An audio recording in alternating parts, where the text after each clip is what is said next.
Ao longo da história, guerras e conflitos marcaram a expressão religiosa. E talvez um dos casos mais conhecidos dos livros de história tenha ocorrido justamente nesse lugar. As serras peruanas, berço da comunidade inca.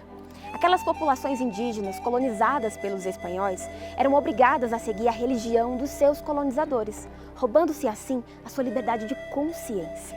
Do passado para o presente, continua a liberdade religiosa sendo um tema controverso? É sobre isso que vamos falar no programa, que começa agora.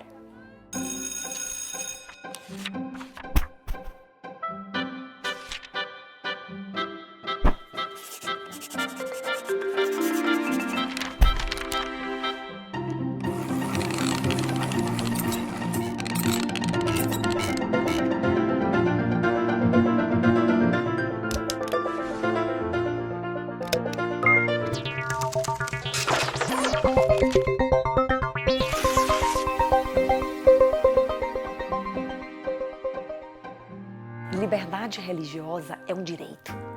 Assim como todas as outras liberdades, não há uma melhor conceituação da liberdade religiosa do que ela é um direito. Direito de quê? É o direito de escolher livremente uma crença. Ninguém pode interferir na escolha individual de uma crença religiosa. É o direito de professar, de manifestar, de fazer pregação religiosa, é o direito de expressão religiosa, de prática religiosa. Isso é professar. Então, direito de escolher livremente, direito de professar livremente e direito de se organizar livremente. Porque se a liberdade religiosa ela ficar carente de uma dessas dimensões, eu só posso escolher e professar, mas não posso me organizar. Não se pode falar em liberdade religiosa, porque ela tem as 3 dimensões que precisam ser garantidas por meio deste direito.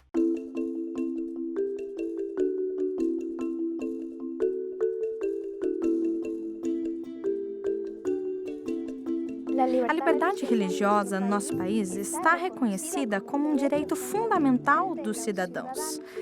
Está estabelecida na Constituição da República do Equador. No entanto, faltam leis específicas e faltam regulamentos que deem bases para que as normativas que existem cumpram com esse direito, que ele não seja vulnerável.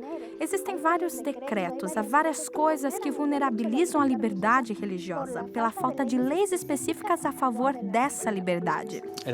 No ano passado, o informe meteorológico dizia que o fenômeno El Niño chegaria com muita força aqui no Equador. Quando chega essa corrente, temos alguns problemas de inundações. Quer dizer, muitos colégios da costa do Equador ficam inundados neste momento. E é quase impossível sair das casas ou ter aulas, porque faz muito calor e as salas estão inundadas.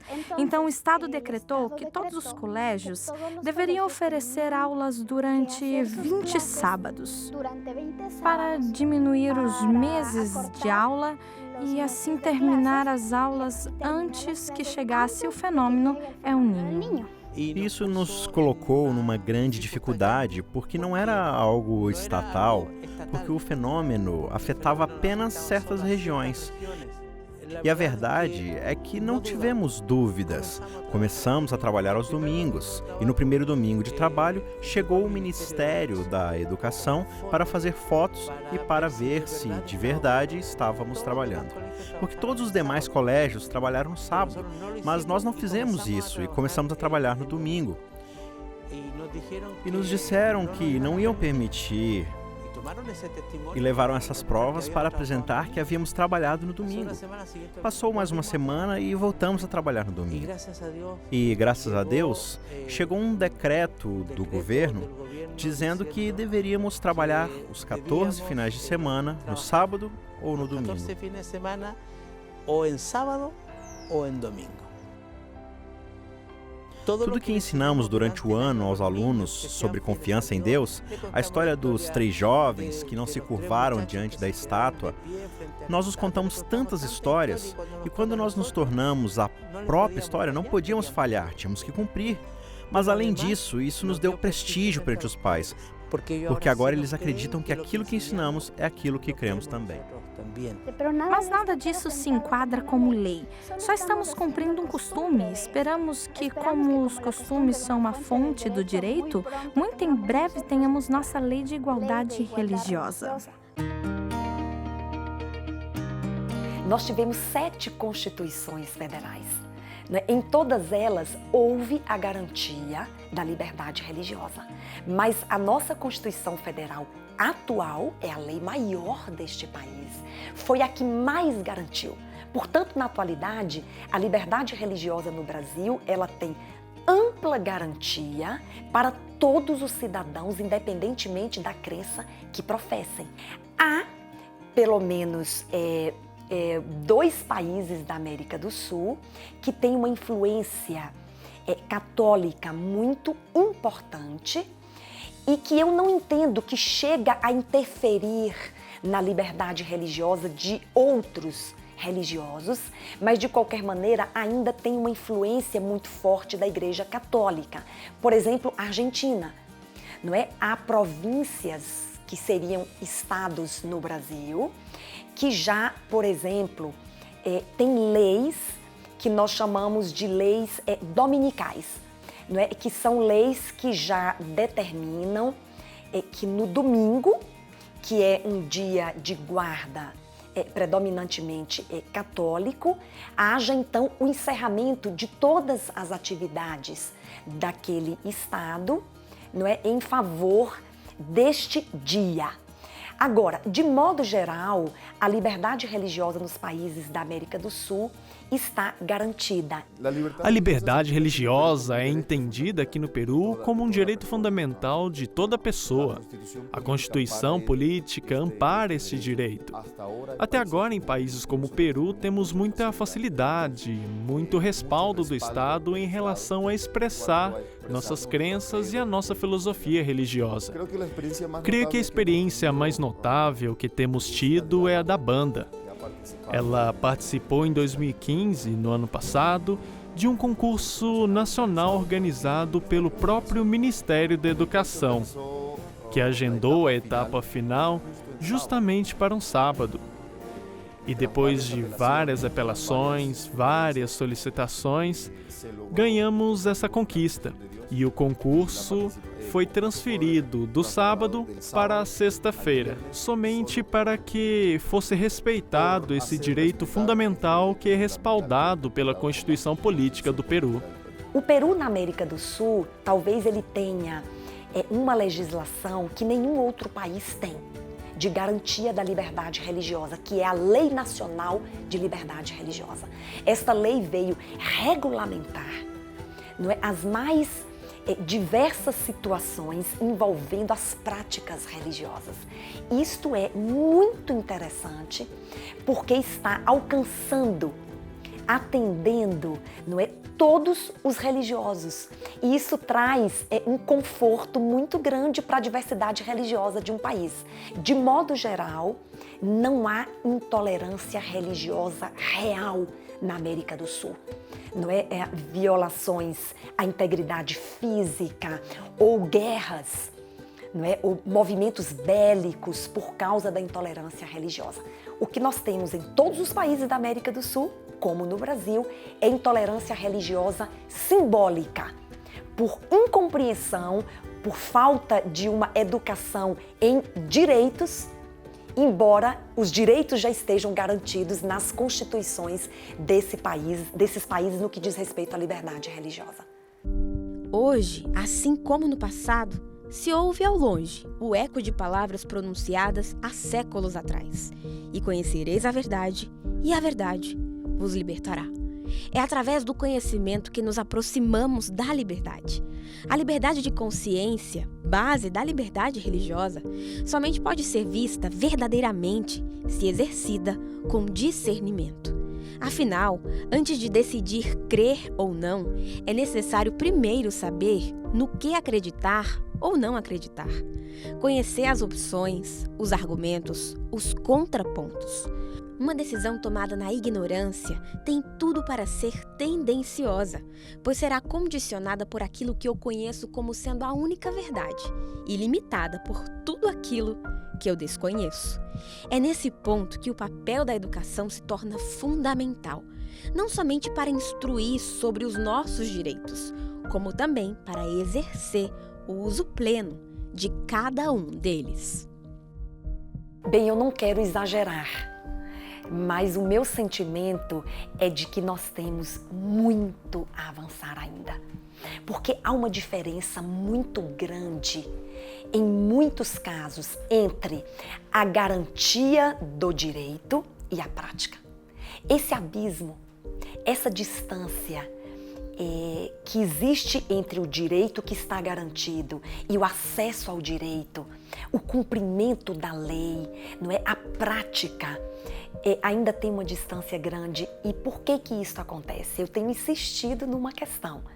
Nós precisamos educar pessoas em direitos.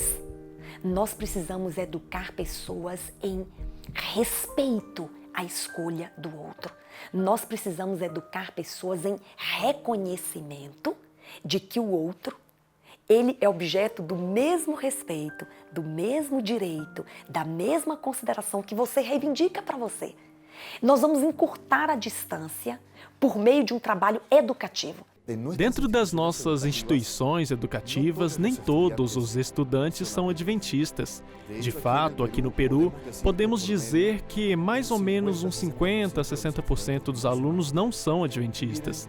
Chegam alguns alunos que não professam nenhuma fé particular, mas há outros que sim, que já possuem a sua fé bem decidida, têm a crença religiosa definida. Quer sejam testemunhas de Jeová, pentecostais, batistas, todos são bem-vindos nas nossas instituições. Seus princípios, suas crenças são respeitadas. A única coisa que pedimos é que a sua conduta seja adequada em relação aos valores cristãos prezados dentro da instituição. Mas todos são bem-vindos, são respaldados porque, assim como nós exigimos que respeitem as nossas crenças, também devemos ser os primeiros a respeitar as crenças dos demais. Tenho 2 filhas. Uma delas se chama Ana Rebeca, que está no 8º ano, e a outra se chama Raquel Ruth, que estuda aqui desde os 4 anos. Sou feliz com a experiência dela aqui, porque sempre lhe trataram bem, nunca a discriminaram, mesmo que sejamos cristãos evangélicos e esse seja um colégio adventista. Elas têm liberdade, porque o colégio, os professores, falam a palavra de Deus, assim como as minhas filhas. Então elas se identificam com a palavra de Deus. Têm muita liberdade. Elas não são guiadas a adorar, digamos, outros deuses ou estátuas, mas sim a adorar, como diz a Bíblia, a palavra de Deus. Seguem a Bíblia exatamente o que ela diz. Respeitamos a liberdade de culto, a liberdade de consciência. Também é certo que, como organização, estamos claramente definidos como uma instituição educativa adventista, na qual se professam valores cristãos. Mas também temos uma parte filosófica que nos identifica. Para ter este cuidado com os alunos, nós evitamos tocar em temas que sejam doutrinários na sala de aula. Agora, há estudantes que especificamente fazem perguntas. Para eles temos o que chamamos classes bíblicas, que são aulas onde os alunos assistem voluntariamente para aprender sobre a nossa doutrina. Então elas não são discriminadas, não são marginalizadas, elas estão muito felizes. Por isso continuamos aqui e ainda estamos pedindo para a cidade de Cusco uma universidade. A verdadeira educação não busca apenas impor os pensamentos de outros homens, mas ajuda o estudante a descobrir por si mesmo, a refletir, a estudar pela natureza, pela história e também, por que não, pela Bíblia, a fim de decidir conscientemente, com maturidade, aquilo em que deseja crer. Esse tipo de educação forma homens e mulheres de caráter. E nesse processo, jovens com pensamentos claros e opiniões firmes e que estão dispostos a se posicionar. Jovens que não se submetem e não são escravos das circunstâncias. E que aconteça o que acontecer, continuarão firmes, com segurança, em suas convicções. O Enem é um programa, não é? Para alunos do ensino médio, por meio de uma prova, não é? Um concurso. Eles estariam então se habilitando para ingressarem numa universidade, é um programa do governo. Acontece que esta prova, que é tão importante para os alunos do ensino médio, ela acontece no dia de sábado. Não é? O sábado é um dia de guarda para muitos religiosos nesse país. Não é? E por esta razão, eles não se envolvem em atividades no dia de sábado que não sejam compatíveis com as atividades religiosas. Então, até o ano de 2009, estes alunos estavam privados de terem acesso ao Exame Nacional do Ensino Médio e, assim como os demais, não é, terem essa condição de ingressarem na universidade por meio deste exame. Bem, foi feito então um trabalho junto ao governo para criar para estes alunos a prestação alternativa. Não é para dispensá-los de fazer o exame, não é? Mas é uma alternativa para que eles também façam. E a prestação alternativa está garantida na Constituição Federal do Brasil. Não é? Então encontrou-se a seguinte solução. Os alunos poderão, após o pôr do sol, que seria a finalização do dia de guarda, realizarem o seu exame. Para isto, eles passam o dia inteiro separados de todos os demais, aguardando o momento para iniciarem as suas provas. A grande dificuldade que nós temos aqui na nossa região em relação aos alunos sabatistas é o horário, fuso horário. Todo o horário do Enem ele é baseado no horário de Brasília. A gente tem 1 hora a menos que Brasília. E no horário de verão é 2 horas a menos. Nós não nos adequamos a esse horário. Nós ficamos com 2 horas a menos. Então, quando a gente vai fazer a prova, as pessoas têm que entrar meio-dia, 1h da tarde. Nós temos que entrar 2 horas antes, e nós temos que entrar 10 horas ou 11 horas. Ficar até às 6 horas da tarde, confinados dentro de uma sala, sem poder fazer muitas coisas, sem poder se levantar, ficar sentado. E isso é difícil, porque isso causa ansiedade. A maioria das pessoas já é ansiosa porque chega no 3º ano, é uma decisão da sua vida, no Enem. Você está indo para a faculdade, para uma outra etapa. E ali é o pedágio para você chegar no seu sonho. Então esses alunos aguardavam o pôr do sol em Rio Branco para que só depois começassem a prova. Então existiram casos que os alunos tinham 2 horas para fazer a prova.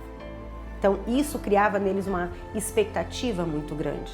Você fica estressado por ficar preso num lugar que você está esperando para fazer a prova. Quando você vai fazer a prova, você já está cansado, já está estressado, aí fica mais complicado para fazer a prova. O exame já gera no adolescente uma expectativa muito grande. É um momento de decisão na vida dele. Ele quer muito entrar na faculdade no próximo ano que ele terminar o ensino médio. E tudo vai depender daquela nota. Então, o equilíbrio emocional, ele pode te levar ao sucesso ou pode te levar ao fracasso se você não estiver bem. Então, o que a gente pensou? Nós precisamos fazer alguma coisa para preparar os nossos jovens. Não só os jovens que são alunos da educação adventista, mas o jovem adventista, o jovem sabatista. Ele precisa saber o que ele vai encontrar e como que ele vai administrar tudo isso. Tem um pôr do sol na sexta-feira que antecede o Enem, com psicólogos, pessoas que fizeram o Enem antes, com esse mesmo procedimento de esperar. E eles falam como foi a experiência, falam também do próprio Enem, como que é a prova, os resultados deles também, para poder inspirar a gente para fazer a prova no outro dia. Eles vão até uma igreja, onde eles recebem 3 tipos de palestra. A primeira palestra, ela é administrada por um aluno ou até um universitário que já participou do Enem e que já sentiu essas mesmas angústias, essas mesmas ansiedades que o aluno que vai fazer pela primeira vez está sentindo. Ela conversa a respeito de como administrar bem o tempo dentro da prova, para que o fator emocional não acabe prejudicando, porque já passou o dia todo trancado lá, né? Temos daí uma palestra com uma psicóloga ou alguém, né, da área da psicologia, pode ser um psiquiatra, um médico, que converse com eles a respeito do equilíbrio emocional. Às vezes são atividades, no ano passado nós tivemos, eles ensinaram exercícios de respiração, alongamentos, coisas que vão fazer com que eles fiquem mais tranquilos e consigam aguentar o dia inteiro. E concluímos então com uma palestra com o pastor. Ele vai falar então sobre fidelidade. Em muitos pontos da Bíblia nós vemos a guarda do sábado. Jesus guardou o sábado, Moisés, através dos 10 mandamentos, Deus instituiu o sábado como um dia de descanso. E no Gênesis, quando Deus criou a terra, no 7º dia, ele santificou e guardou. Então, nós estamos apenas imitando o nosso Criador. E esse Deus, pelo nosso esforço de estar lá, de passar confinado, vai estar nos ajudando. Porque a gente estudou muito para chegar lá. Então, eles saem de lá muito motivados e muito focados naquilo que eles realmente querem. Eu quero muito o Enem, mas eu quero fazer a coisa de acordo com aquilo que eu aprendi na Bíblia. Né, respeitando a minha filosofia de vida, respeitando aquilo que Deus deixou para que eu seguisse. Eu entendo que a liberdade religiosa e a prestação alternativa, neste caso, ainda não está completamente adequada. Pode ser melhorado e há um movimento ainda permanente para tentar adequar melhor a situação dos religiosos que têm como dia de guarda o sábado e a realização do Enem. Porque embora eles tenham direito de acesso a fazer o Enem, eles ficam durante todo o dia numa situação de clausura e que causa um desgaste emocional e causa até um desgaste físico para chegar o momento de realização da prova. Portanto, esse assunto não está completamente resolvido. Muitos amigos meus que não são adventistas, eles perguntam, mas por que isso? Isso é uma prova que, de fé nossa, nós mostramos para as outras pessoas que nós somos diferentes, nós somos especiais. E independente do resultado, se a gente passou para a universidade, se a gente vai ter que fazer mais outro ano, o Enem, aquilo mostra para todos que nós acreditamos em Deus. Há muitos grupos que defendem seus direitos, muitas minorias que defendem os seus direitos e o fazem de forma ávida, com muito interesse, com muita valentia. Eu acredito que nós devemos fazer da mesma maneira, porque o sábado é um tema especial para nós. É um dia especial, é um pacto de Deus conosco. Acredito que somos chamados a não somente falar sobre o sábado, mas a brigar pelo sábado. E há várias e várias histórias de pessoas que, por conta do sábado, pelo testemunho de gente que foi fiel, se achegou e conheceu Jesus.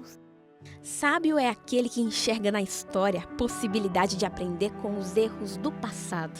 E é papel da educação recordar esses erros e nos ensinar uma nova forma de encará-los.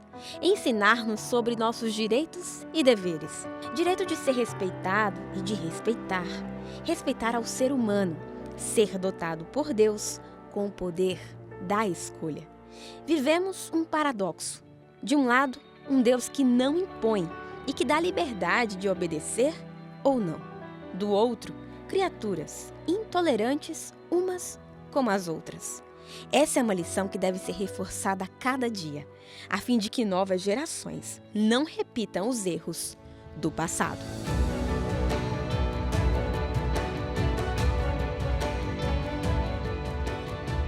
Não nos bastará a lei e não nos bastará o direito. É preciso que nós, indivíduos, nos transformemos em sementes de uma nova floração. Que floração é esta? Uma floração de pessoas que possam transformar na prática realidades intolerantes em realidades mais fraternas, mais solidárias, mais justas, não é? Mais humanas. Portanto, se nós tivéssemos que resumir a liberdade religiosa numa palavra, e esta palavra, o exercício prático dela, resolve todos os problemas, tanto nos relacionamentos interpessoais de indivíduos para com indivíduos, quanto no relacionamento de indivíduos e governos, de indivíduos e instituições, só há uma fórmula. A palavra é respeito. Portanto, não adianta ter a lei. Se nós, na prática, não agirmos com respeito, com cortesia cristã, eu falo disso, reivindicar direitos com cortesia cristã, usar de cortesia cristã para garantir direitos, não é? Então, respeito, cortesia, humanidade, ver o outro com este olhar solidário e fraterno é o caminho e a fórmula segura para nós termos paz, cultura de paz, para nós termos liberdade religiosa, direitos fundamentais, direitos humanos, tudo isso tem que passar necessariamente por uma cultura de respeito e reconhecimento do outro. O outro é igual a nós.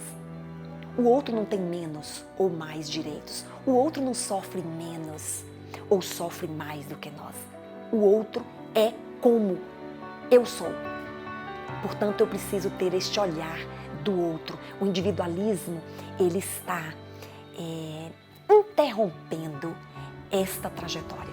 As pessoas veem a si mesmas os seus próprios interesses e as suas próprias necessidades e estão perdendo a passos largos a capacidade de ver o outro. Quando nós perdemos a capacidade de ver o outro, nós nos tornamos intolerantes, impacientes, desumanos. Se não perdemos essa capacidade de ver o outro, nós seremos solidários, nós seremos fraternos, nós seremos mais justos e nós buscaremos a igualdade para todos. A liberdade religiosa não possibilita apenas o nosso direito de crer, como a possibilidade de expressar a nossa fé. E é assim que nos despedimos, direto de Cusco, no Peru, do nosso programa de hoje. Você pode rever esse e outros episódios no nosso canal do YouTube. Não deixe também de conferir as nossas redes sociais. Te esperamos no próximo episódio de Educação. Até lá!